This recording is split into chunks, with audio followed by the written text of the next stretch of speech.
안녕하세요, 여러분. 꼬미쌤이에요. 여러분, 대화할 때 직접 경험한 것을 이야기할 때가 있죠? 여러분은 지난 주말에 뭐 했어요?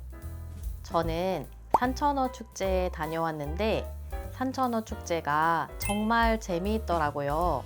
이렇게 과거에 내가 직접 경험한 것을 말할 때 문법 더라고요를 사용할 수 있는데요. 오늘은 문법 더라고요를 어떻게 사용하는지 배워볼게요.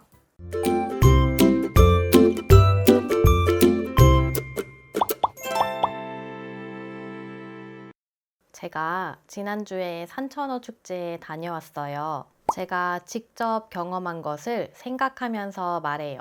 제가 지난주에 축제에 다녀왔는데 사람이 정말 많더라고요.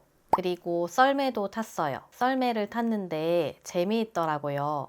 제가 얼마 전에 명동에 다녀왔어요. 사람이 정말 많더라고요. 그리고 사람들이 쇼핑을 많이 하더라고요.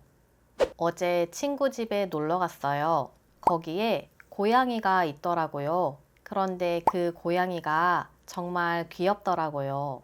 여러분, 이렇게 더라고요를 사용하면 과거에 제가 직접 경험한 내용을 말할 수 있는데요. 보통 어떤 사실을 새롭게 알게 됐을 때 사용해요. 형용사와 동사 뒤에 모두 사용할 수 있어요. 형용사와 동사, 어간 끄듬절에 받침이 있을 때, 없을 때 모두 더라고요 사용할 수 있습니다. 많다, 많더라고요. 크다, 크더라고요. 찍다, 찍더라고요. 보다, 보더라고요. 명사 이다로 끝나는 문장은 명사 끝에 받침이 있으면 이더라고요. 명사 끝에 받침이 없으면 더라고요 사용해요. 직장인, 직장인이더라고요. 요리사, 요리사더라고요. 이 표현은 이미 알고 있는 사실이 아니라 과거의 경험에서 새롭게 알게 된 사실을 말해요. 제 동생은 학생이더라고요. 저는 제 동생에 대해서 잘 알아요.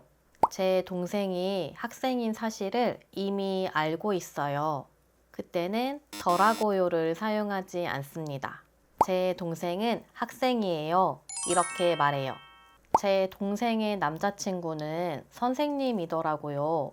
제가 이 사실을 처음 알게 됐어요. 그때는 더라고요를 사용할 수 있어요. 이 표현은 내가 과거에 직접 경험해서 새롭게 알게 된 사실을 말하기 때문에 주로 3인칭 주어를 사용해요. 명동에 갔는데 사람이 많더라고요. 제가 명동에 가서 직접 봤어요. 사람이 많은 것을 직접 봤어요. 고양이가 정말 귀엽더라고요. 제가 고양이를 직접 봤어요. 하지만 감정이나 기분을 나타낼 때는 1인칭 주어를 사용할 수 있는데요. 내가 과거에 어떤 경험을 하면서 직접 느낀 기분을 말해요. 초콜릿을 먹으면 기분이 좋아지더라고요. 시험에 떨어져서 속상하더라고요. 여러분은 어떤 일을 직접 해보고 어떤 사실을 새롭게 알게 됐나요? 저는 얼마 전에 베트남어를 배워봤는데 정말 어렵더라고요.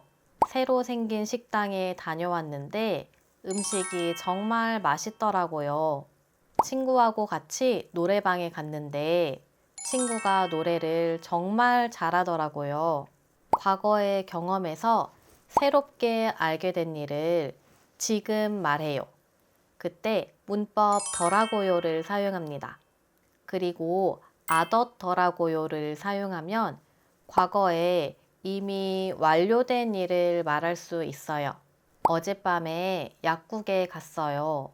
그런데 이미 문을 닫았어요. 그때는 이렇게 말해요. 제가 어젯밤에 약국에 갔는데 이미 문을 닫았더라고요. 제가 아침에 버스 정류장으로 뛰어갔어요. 그런데 이미 버스가 떠났어요. 이렇게 말해요. 제가 버스 정류장으로 뛰어갔는데 버스가 이미 떠났더라고요.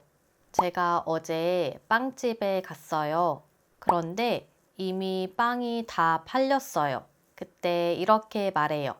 제가 빵집에 갔는데 이미 빵이 다 팔렸더라고요. 버스가 떠나더라고요. 버스가 떠났더라고요. 두 문장 모두 제가 과거에 경험한 일을 말해요. 그런데 어떤 차이가 있어요? 버스가 떠나더라고요. 첫 번째 문장은 제가 봤어요. 무엇을 봤어요? 버스가 떠나고 있어요. 버스가 떠나는 모습을 봤어요. 버스가 떠났더라고요. 두 번째 문장은 제가 봤어요. 그때 이미 버스는 떠나고 없었어요. 제가 보기 전에 버스는 이미 떠났어요. 제가 어떤 일을 봤는데 완료된 일을 봤어요. 이미 끝난 것을 봤어요. 그때는 아덧더라고요 사용해요. 다음 문장도 한번 살펴볼까요? 집에 갔는데 동생이 밥을 먹더라고요. 집에 갔는데 동생이 밥을 먹었더라고요. 먹더라고요는 과거에 제가 봤어요. 동생이 밥을 먹고 있는 모습을 봤어요. 아직 끝나지 않은 일이에요. 먹었더라고요는 제가 과거에 봤어요. 동생이 이미 밥을 다 먹은 모습을 봤어요. 동생이 이미 밥을 다 먹었어요. 끝난 일을 봤어요. 여러분, 더라고요는 대화할 때 사용하는 표현인데요. 친구에게 반말로 말할 때는 더라고 라고 말할 수 있어요. 밖을 보니까 눈이 오더라고. 오늘은 차가 많이 막히더라고. 학생들이 모두 검은색 옷을 입고 있더라고. 그러면 대화에서 더라고요를 어떻게 말하는지 같이 들어볼까요? 꼬미쌤, 여행은 잘 다녀왔어요? 네, 잘 다녀왔어요. 여행은 어땠어요? 정말 좋았어요. 아름다운 경치를 보니까 스트레스가 풀리더라고요. 정말요? 음식은 어땠어요? 여행지라서 가격이 조금 비싸기는 했지만 맛있더라고요. 정말 좋았겠어요. 저도 떠나고 싶네요. 다음 명절 연휴에 다녀오세요. 요즘은 명절에 여행을 가는 사람들이 많더라고요. 맞아요. 저도 다음 연휴에는 여행 좀 가야겠어요. 여러분, 오늘은 과거의 경험에서 새롭게 알게 된 일을 어떻게 말하는지 배워봤어요. 여러분, 요즘도 한국어 공부를 열심히 하고 있나요? 제가 외국어를 배워보니까 정말 쉽지 않더라고요. 그리고 꾸준히 하기가 정말 어렵더라고요. 그래도 저랑 같이 계속 열심히 공부해봐요. 오늘도 배운 문법으로 문장을 많이 만들어 보세요. 영상이 도움이 되셨다면 구독과 좋아요 버튼도 눌러주세요. 그럼 오늘은 여기까지 하겠습니다. 다음 시간에 또 만나요. 안녕.